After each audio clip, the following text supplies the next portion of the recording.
पिछले वक्तों के एक अजीम शायर हैं। ये भी निहायत मजहबी किस्म की शख्सियत हैं, बल्कि ये तो इतने ज्यादा मजहबी हैं कि अभी पिछले रमजान में इफ्तारी के वक्त लाइट चली गई, मस्जिद की अजान की आवाज में आई तो उन्हें रोजा खोलने से ही इनकार कर दिया। बाद में बड़ी मुश्किल से इन्हें दूसरे मोहल्ले ले जाया गया जहां ईशा की अजान सुनवाकर इनकी इफ्तारी कराई गई। ये तो इतने ज्यादा मजहबी हैं कि जूते भी लेने हो तो शूज स्टोर नहीं जाते, सीधी मस्जिद जाते हैं। मुझे यकीन है कि जब आप इन्हें सुनेंगे तो आपका दिल भी बेइख्तियार इन्हें जूते मारने को चाहेगा। मेरा मतलब है कि दाद देने को चाहेगा। तो अब आपके सामने तशरीफ लाते हैं महफिल मुशायरा के सदर जनाब आकल मदहोज फराडपुरी साहब।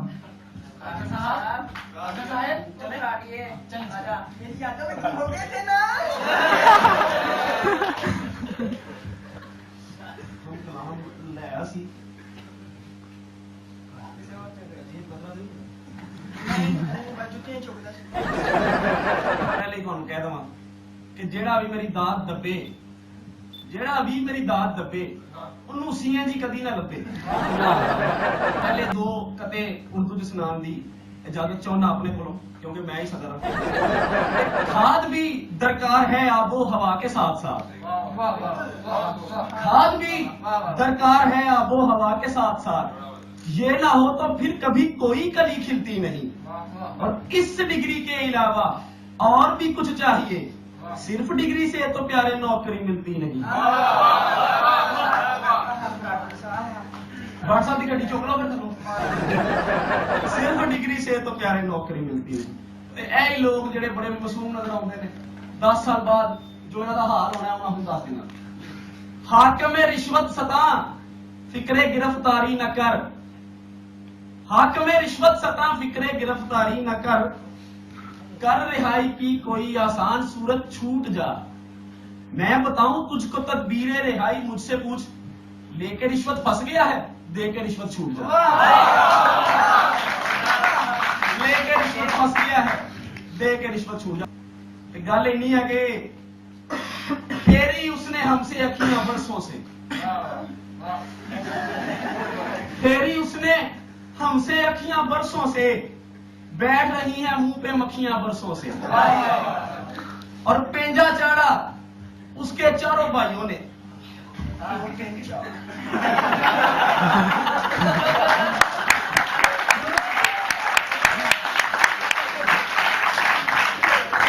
पेंजा चाड़ा उसके चारों भाइयों ने, सेक रहे हैं अपनी मक्खियां परसों से।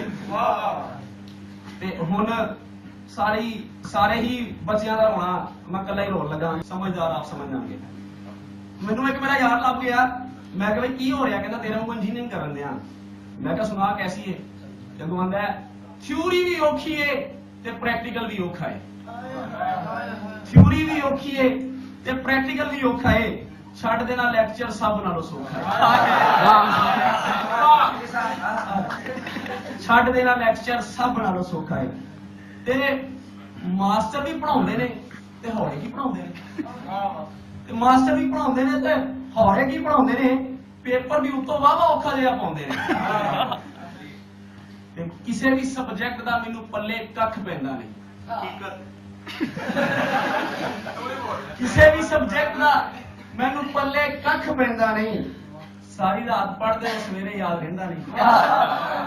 ते किताब जदों पढ़ना ते नींद आ जाती है, किताब जदों पढ़ना ते नींद आ जाती है, किताब मेरे हाथों विचों थल्ले डिग पैंदी है ते दे दे के पेपर ते बंदा रह जाता है। सेमेस्टर से सी होगी दे दे के पेपर ते बंदा रह जाता है। सोने ते ख्वाब विच पेपर ही होता है, you know powder metallurgy. Controlled environment च भी नहीं पढ़ूंगा, मार मार रट्टे बंदा थक टुट जाता है, मार मार रट्टे बंदा थक टुट जाता है, नाले सिर पीड़ नाले लक टुट जाता है। ते वाइवे च जवाब देना जिगरे दा काम है, वाइवे जवाब देना जिगरे दा काम है। ਇਹੋ ਮੈਨੂੰ ਦੁੱਖ ਹੈ ਤੇ ਇਹੋ ਮੈਨੂੰ ਗਮ ਹੈ। ਤੇ ਜਿਵੇਂ ਪੀਯੂਟੀ ਪੋਟੇ ਤੇ ਸੀਯੂਟੀ ਕੱਟ ਹੈ, ਜਿਵੇਂ ਪੀਯੂਟੀ ਪੋਟੇ ਤੇ ਸੀਯੂਟੀ ਕੱਟ ਹੈ, ਇੰਜੀਨੀਅਰ ਬਣਨਾ ਵੀ ਦਿਮਾਗ ਵਾਲੀ ਸੱਟ ਹੈ। ਸਰਕਾਰੀ ਨੇ ਨਾ ਮਾਰੀਆਂ ਤੁਹਾਨੂੰ ਲੱਭਣੀ ਪਈ ਸੀ।